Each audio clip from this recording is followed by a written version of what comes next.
যেরকম বলেছিলাম, যেভাবে বলেছিলাম সেভাবে কিন্তু এখন আবার লাইভে চলে আসলাম, কারণ আমি আপনাদেরকে কিছুক্ষণ আগে একটা লাইভ বলেছিলাম আমরা আজকে একটা 4-এর এক্স করলা আনতে যাব।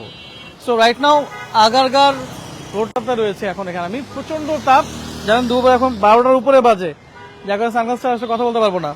সো এই হচ্ছে গাড়ি, যেটা হচ্ছে 4-এর মডেল, আর রেজিস্ট্রেশন মনে হয় এটা 9 রেজিস্ট্রেশন করা, 27 সিরিয়াল। সবচেয়ে মজার একটা ব্যাপার হচ্ছে যে এই গাড়িটা বাংলাদেশে এখনো রং করে নাই, তাহলে বুঝতেই পারতেছেন প্রথম মালিকের ব্যবহার করা। এক্স করলা জি করলা বাংলাদেশে রং হবে না এমনটা হবার নাই, সম্ভব না পাওয়া, বা মানে দেখবেনই যে রং করা থাকে। বাট মোটর কারে বানায় যে গাড়িগুলো আমরা আপনাকে দেখাই সেগুলো কিন্তু ম্যাক্সিমাম ঠিক এমনটাই থাকে, প্রথম মালিকের ব্যবহার করা, যেটা এখন বাংলাদেশে রং কোনো কাজ করা হয় নাই। সবকিছু এক্সট্রা গাড়ির সাথেগুলো এখনো আছে, কারেকশন করতে হয়। লাইট ভাঙা থাকলে লাইট চেঞ্জ করতে হবে। আমাদের লাইটগুলো ভাঙা আছে, এই লাইটগুলো, এটা ভাঙা নাই, এটা একটু ফাটা আছে। সো লাইট চেঞ্জ হচ্ছে কোথায়, এখানে ফাটা আছে। আচ্ছা, এখানে যেহেতু জাপানি লাইট যদি তেমন চোখে দেখা না লাগে, যে না খারাপ লাগতেছে না, আমি ওই পর্যন্ত রেখে দিব আপনাদের দেখার জন্য, আপনারা দেখে পর ডিসিশন মেক করবো। এছাড়াও সামনে পিছনে লাগা গ্লাস গাড়ির সাথে স্টকটা আছে। ডিসক্রিপশনটা খেয়াল করবেন, ডিসক্রিপশন কিন্তু সব লিখে দেওয়া আছে। গাড়িটা আমি বলেছি হচ্ছে বর্তমানে তেলে ব্যবহার করা, কারণ এটা নাভানার থেকে সিএনজি তারা করেছিলেন, কিন্তু সিলিন্ডারে কিছু নাই, শুধু নাভানার একটা স্টিল প্লেট আছে, ভিতরে একটা বেজ ইন্টেরিয়র। খেয়াল করেছেন আমাদের কিন্তু নিউ শেপ যা ছিল সব সেল হয়ে গেছে, আবার একটা নিউ শেপ আমরা আজকে দিলাম। সো নিউ শেপ যারা দেখতে চাচ্ছিলেন অবশ্যই এটা খেয়াল করবেন। আমাদের এটা রেডি করতে সময় লেগে যাবে 1 সপ্তাহ থেকে 10 দিন, রেডি করতে সময় লাগবে, তো 10 দিন পরে সব এটাকে পুরো রেডি দেখতে পারবেন। এই দেখুন ড্রাইভিং ডোরটা, মানে ছেঁড়া ফাটা কিছু কিন্তু নাই, ইউজ হয়েছে, রং উঠেছে, ভেতরে খুব সুন্দর একটা বেজ ইন্টেরিয়র, উপরটা সাদা বেজ ইন্টেরিয়র গাড়ি। আর যেহেতু সিলিন্ডারটা খোলা আছে সিএনজি, যেটা নাভানাতে করা ছিল, আমরা কিন্তু এটাকে আবার সিএনজি ইনস্টল করে আপনাকে দিচ্ছি, কারণ এই গাড়ি আপনি আসলে তেলে চালাতে পারবেন না। যদিও এখন কিন্তু গাড়িটা বর্তমানে তেলের পারফরমেন্স এখন পর্যন্ত আছে। পেছন গ্লাস গাড়ির সাথে স্টক গ্লাস, পেছনটা দেখে আপনাকে দেখাই, দেখুন যেটা মাত্র ডেলিভারি নেওয়া। এই দেখুন অরিজিনাল স্টিকার আছে, এবং এই বিট চেঞ্জ হয়নি। এই দেখুন কোনার বিটে কোনো গ্যাপ কিন্তু একদমই নেই, কাছে চলে আসি একটু, এই দেখুন কোনার বিটে কোনো গ্যাপ কিন্তু একদমই নাই। এবং এই গ্লাসের উপরে কোথাও কোনো জায়গায় ড্যামেজ, কোনো ভাঙা ভাঙা কোনো কিছু একদমই চোখে পড়বে না। এবং একজন চিকিৎসকের ব্যবহার করা ছিল দেখে, এটা ডক্টর সাইনটা দেওয়া আছে, যদিও ডকুমেন্টে চিকিৎসক কথাটা উল্লেখ করা নেই। আর আমরা একটু সামনের কাছে চলে আসবো এবার। এক্স করলা জি করলাতে আপনারা মার্কেটে জানেন, আপনারা অনেক গাড়ি দেখেন, বাট কতটুকু ড্যামেজ আমরা ক্যারি করতে পারি আমরা আপনাকে সেভাবে কিন্তু দেখাই। দেখুন সামনের গ্লাসটা, গাড়ির সাথে কিন্তু স্টক গ্লাস, চেঞ্জ কিন্তু কিছু না, এখানে কোনো চেঞ্জ পাবেন না। আর এখানে দেখতেছি বারডেমের একটা স্টিকার আছে, ডায়াবেটিক্সের একটা বারডেমের একটা স্টিকার এখানে দেখা যাচ্ছে এখানে, তো মেবি উনি একদম বারডেম মেবি চিকিৎসক। এই গ্লাসে কোনো জায়গায় কোনো ড্যামেজ ভাঙা কোনো কিছু একদমই কিন্তু নেই। খেয়াল করে দেখুন লাইটগুলো কিন্তু গাড়ির সাথে লাইটগুলো এখনো আছে, ঘোরা হয়ে গেছে, ওরা খুলেননি কখনো। এই দেখুন সামনে লাইট, এপাশে দেখুন, এবারে দেখুন পাশ থেকে, এই দেখুন, এই দেখুন সামনে লাইটটা, এটা খুব সুন্দর ফ্রেশ অবস্থায় আছে, এখানে কোনো ভাঙা কোনো ক্র্যাশ কোনো কিন্তু একদমই কিন্তু নাই। গাড়ির সাথে স্টক ইঞ্জিন, স্টক এখনো আছে। সো এইটা এই অবস্থায় হয়তো দেখে অনেকের পছন্দ নাও হতে পারে, কিন্তু বাট আমরা আপনাকে দেখাই বারবার, আমরা আপনাকে বারবার করে বলি যে আমরা র অবস্থায় আপনাকে দেখানোর প্ল্যানিং গুলো করি, ড্যামেজ কতটুকু থাকে, কতটুকু ড্যামেজ আমরা ক্যারি করতে পারি, আমরা স্ক্র্যাচ নিতে পারি, বাড়ি খেয়ে ভেতর হয়ে গেছে ভেতরে, সেগুলো আমরা নিতে পারি না। আর খেয়াল করেছেন এটা কিন্তু মানে লোহার অ্যালোরিং গুলো, মানে যেটা থাকে গাড়ির সাথে সেগুলো এটা চেঞ্জ হচ্ছে, আপনারা আমাদের কাছ থেকে অ্যালোরিং পাচ্ছেন। দ্যাট মিনস হচ্ছে এই হচ্ছে অ্যালোরিং, আমি দেখাই দেখুন, একটা অ্যাকোয়া সামনে আছে, কার জানি না গাড়ি কার দেখাই দিই। হ্যাঁ, এই হচ্ছে অ্যালোরিং, আপনারা অ্যালোরিং পাচ্ছেন, বা এটা কিন্তু অ্যালোরিং ছাড়া। সো আপনাদের অ্যালোরিং আপনাদের বাজেট করতে হবে না, মোটর কার দিচ্ছে আপনাকে অ্যালোরিং, আপনি অ্যালোরিং পাচ্ছেন। আর চাকার হেলথ কি আছে যেটা এখন আর দেখলে বুঝতে পারবো না, আমি কি একটু ব্যাকলাইটও খুলে দিব, দেখাই একটু ব্যাকলাইট দেখাই, ইঞ্জিনটা দেখাই। যেটা বলছিলাম যে গাড়ির সাথে স্টক ইঞ্জিন উপরে আছে, ওখানে নামানোর স্টিকার দেওয়া আছে। আর ওনারা যেটা বললাম সিএনজি করেছিলেন সেটা ওনারা রিমুভ করেছেন বেশ অনেকদিন আগে, অনেক আগে। ওই দেখুন ফুটাগুলো আছে, এই দেখুন ফুটা, এই দেখুন এখানে ফুটা আছে, এই দেখুন এখানে ফুটা, দেখুন কত বড় ফুটা, এই একটা ফুটা, এখানে ফুটা আছে, ওই যে ওই পাশে মাথায় কিন্তু একটা ফুটা আছে। ভেতরে কোনো মরিচা জং খাওয়া কোনো কিছু কিন্তু একদমই নেই, কোনো ড্যামেজ কিন্তু এখানে পাবেন না, কিচ্ছু পাবেন না, সুন্দর যে অবস্থায় আছে। আমরা যেহেতু গাড়ি বুঝি, যেহেতু আমরা গাড়ি নিয়ে কাজ করি, আমাদের বলতে হয় যে অবস্থায় আছে মাশাআল্লাহ অনেক সুন্দর আছে, ভালো আছে। একটু আগাতে হবে, এবারে সামনে দিকে চলে আসবো, গাড়ি ইঞ্জিন দেখবো আমরা। প্রথম মালিকের ব্যবহার করা, একদম ডিরেক্ট ফার্স্ট পার্টি থেকে কেনা, এবং যেটা বাংলাদেশে এখনো রঙের কোনো কাজ করা হয়নি, এখন একটু ইয়েলো শেড পড়ে গেছে পুরো গাড়িটা, যেটা আমাদের একটা ফাইন ভাবে রং করে ফেলতে হবে। সো এই যে দেখুন এখানে স্টিলের প্লেটটা আছে, এই যে প্লেট, এই যে নাভানার প্লেট লাগানো আছে।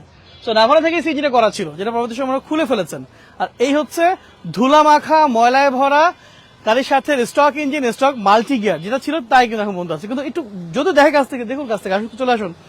ভেতরে কোনো জায়গায় কোনো ভাজে কোনো চেঞ্জ পাবে না, কোনো ড্যামেজ আঁকা কোনো ধরনের কোনো অ্যাক্সিডেন্ট কোনো কিছু কিন্তু একদমই নেই। দেখুন সামনে মাসেল দেখুন, ময়লা অবস্থা দেখাচ্ছে, তারপর দেখে নিজের হয়তো শেপ বুঝতে পারবেন ভাজে কোনো চেঞ্জ আপনাদের দেখাচ্ছে কিনা। কোনো ভাজে কোনো শেপে কিন্তু চেঞ্জ একদমই নেই, কোনো ধরনের কোনো ড্যামেজ কিন্তু পাচ্ছেন না।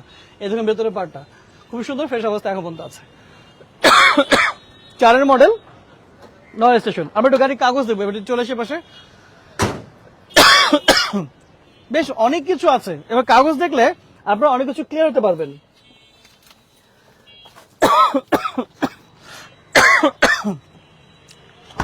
প্রথমত এই দেখুন, এটা হচ্ছে হাউস ব্লু বুক, দেখেছেন? প্রথম ব্লু বুকটা এখনো আছে, হাউস ব্লু বুকটা এখানে আছে। এরপর হচ্ছে গাড়িটা কেনা ছিল হচ্ছে হক্স বে থেকে, হক্স বে মানি সিটও আছে। আপনারা জানেন তো যে হক্স বে, সালসাবিল এরা খুবই রেপুটেড কোম্পানি। আমি সকল লাইভে কিন্তু বলেছি কথাটা, সরি। সো সকালে লাইভে কথাটা বলেছিলাম যে উড়ে গেল নিয়ে আসেন, সমস্যা নেই। সো হক্স বে থেকে নেওয়া এই গাড়িটাও, সকালটা ছিল সালসাবিল থেকে নেওয়া। সকালটা আমরা একটা প্রিমিয়াম দেখেছিলাম, ওটা ছিল সালসাবিল থেকে নেওয়া, আর এই গাড়িটা ছিল হক্স বে থেকে নেওয়া। তো এই হচ্ছে হক্স বে, দেখুন হক্স বে মানি সিটটা এখানে আছে। আমি অলরেডি আপনাদেরকে হাউস কপি দেখিয়েছি, দেখুন হাউস কপিটা আছে এখানে। আর এই গাড়িটা ইউনাইটেড কমার্শিয়াল ব্যাংক থেকে হায়ার পারচেসে ছিল, লোনে নেওয়া ছিল। সো এই হচ্ছে to whom it may concern, যেগুলো থাকে লোনের গাড়িগুলোতে, যেটা ক্লিয়ারেন্স আনতে হয়। এখানে দেখুন আপনার টু হোম ইট মাই কনসার্নটা আছে। এই হচ্ছে জিরো স্টেটমেন্ট, সবসময় দেখানোর সুযোগ হয় না, আজকে দেখিয়ে দিচ্ছি। এই যে 3 পাতার একটা স্টেটমেন্ট এখানে আছে, 4 পাতার, দেখবেন যে একদম লাস্টে কিন্তু লোনটা জিরো দেখাবে, পেয়েছেন? জিরো স্টেটমেন্ট আছে। এছাড়াও দরকার হচ্ছে ফরওয়ার্ডিং, যেটা বিএটি বরাবর, যেটা হচ্ছে না দাবি, মানে অনাপত্তি বা আপত্তি নেই এমন কিছু একটা। সো এই হচ্ছে বিএটি বরাবর একটা ফরওয়ার্ডিং লেটার, সো এনওসি যেটাকে আমরা বলি। এছাড়া যে হক্সবের কিছু চালানের কাগজ, এখানে কাস্টমার কপি দেওয়া আছে এখানে। সো এখানে আরেকটা কপি দেওয়া আছে। আর কাগজগুলোর মেয়াদ ড্যাশবোর্ডে, গাড়ি কাগজ ড্যাশবোর্ড আছে। আমি একটু গাড়ির কাগজগুলো নিয়ে আসি। আমরা 2004-এর নিউ শেপ দেখাচ্ছি, 4 জুলাই থেকে কিন্তু নিউ শেপ শুরু, আপনারা কনফিউজ হবেন না। 2004-এর জুলাই থেকে হচ্ছে নিউ শেপটা শুরু হয়, আর 4 জুন পর্যন্ত হচ্ছে ওল্ড শেপটা থাকে।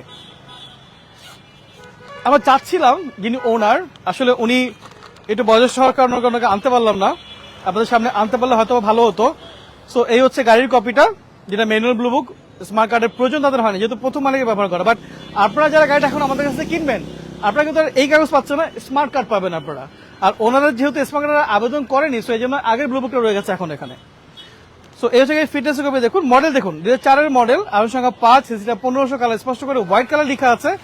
আর এই দেখুন এক্সপায়ার ফিটনেসের 28 ডিসেম্বর 2026, বেশ লম্বা সময় পাচ্ছেন। আর এই হচ্ছে ট্যাক্স টোকেনের কপি, খেয়াল করে দেখুন ট্যাক্স শুরু রয়েছে, রেজিস্ট্রেশন ডেট 8 ডিসেম্বর 2009 হচ্ছে রেজিস্ট্রেশন ইয়ার, আর এক্সপায়ারটা হচ্ছে 8 ডিসেম্বর 2025, অর্থাৎ এবছরের ডিসেম্বরের ট্যাক্স টোকেন আগামী বছর ডিসেম্বর হচ্ছে ফিটনেসে ফেল হচ্ছে, খুবই লম্বা সময় আছে। এছাড়া একটা ব্যাটারি কার্ড দেখতেছিলাম, আমি জানি না মেয়াদ এখন আছে কিনা, সম্ভবত নাই, কারণ 10/12/23 নেওয়া ছিল। সো যারা প্ল্যানিং করছিলেন নিউশেপ কদিন থেকে খুঁজছেন, গত করে এসে গেছেন আপনারা অনেকে আমার কাছে, অনেকে ফোন দিয়েছিলেন যে আপনারা নিউশেপ চাচ্ছেন, যেহেতু নিউশেপ আমাদের এখন হাত খালি হয়ে গেছে। সো আমরা এখন নিউশেপ একটা নিলাম আপনাদের জন্য, প্রথম মালিকের ব্যবহার করা, এবং আপনারা এটাতে অনেক কিছু আপডেট পাচ্ছেন, সিএনজি আপডেট পাচ্ছেন, অ্যালোরিং আপডেট পাচ্ছেন। গাড়ি রেগুলার তো আমাদের আপডেট করা আমাদের রুটিন ওয়ার্কই থাকে, তেমন থাকে। সো সবকিছু প্ল্যানিং করে একটা বাজেট হবে, একটা প্রাইসিং হবে। আর প্রাইস জানতে হলে কি করতে হবে, অবশ্যই আপনারা জানেন ভালো করে, প্রাইস জানতে হলে একটা ফোন করতে হবে এখনই, অথবা আমাদের হোয়াটসঅ্যাপে নক দিয়ে রাখুন, আমরা এখানে ফিক্সড প্রাইসটা আপনার উল্লেখ করে দেবো। মোটরকার থেকে গাড়ি কেনা কিন্তু খুবই সহজ। প্রথমত এখানে কোনো দামাদামি অপশন নাই, এখানে কোনো প্রাইস নিয়ে মানে হিচিং করতে হয় না, যে একটু 10 বাড়লাম 10 কমলাম, এই অপশন মোটরকার দেয় না। মোটরকার বলে দেয় ফিক্সড প্রাইস, যাদের মনে হয় আপনারা এই প্রাইসে মুভ করতে পারবেন। যারা জানেন মোটরকারের কাজের সম্পর্কে, যারা জানেন মোটরকারের যে কি ধরনের কাজ আমরা করে থাকি গাড়ি প্রতি, আমরা কিভাবে গাড়িগুলো রেডি করে থাকি, যারা জানেন তারা আসলে খুব শর্ট টাইমে ডিসিশন মেক করে ফেলে মোটরকার থেকে গাড়ি কেনার জন্য। একটা প্রাইস এমনভাবে সেট করা হয়, সেই প্রাইসের ভিতরে একটা গাড়িকে A to Z আপডেট করা হয়। আমরা যে গাড়িতে সম্ভব হয় চাকার কথা বলে দিই, যে গাড়িতে সম্ভব হয় না চাকার কথা বলি না, বাট বলে দিয়ে চাকাটা চেঞ্জ আপনাদের করতে হবে। বাট এছাড়া সবকিছু ব্রেক শু, ব্রেক প্যাড থেকে সাসপেনশন, শক অ্যাবজর্বার, যে কোনো কাজ রং থেকে শুরু করে সবকিছু কিন্তু মোটরকে একদম আপডেট করে আপনাদের হাতে পৌঁছে দেয়। এইটা খুব বেশি ইম্পর্টেন্ট, এবং জিনিসটা এমন না এখন দিলাম আবার 1 মাস আপনি কাজ করবেন না, প্রত্যেকটা কাজে একটা লাস্টিং কিন্তু থাকে, একটা মেয়াদ কিন্তু থাকে। বিদায় নিচ্ছি আজকে লাইভ থেকে। আবার দেখা হচ্ছে খুব শিগগিরই অন্য কোনো গাড়িতে অন্য কোনো সময়। আর ফোন করতে হোয়াটসঅ্যাপ করতে কিন্তু ভুল করবেন না। সব সময়ের জন্য ভালো থাকুন, সুস্থ থাকুন। আল্লাহ হাফেজ, আসসালামু আলাইকুম।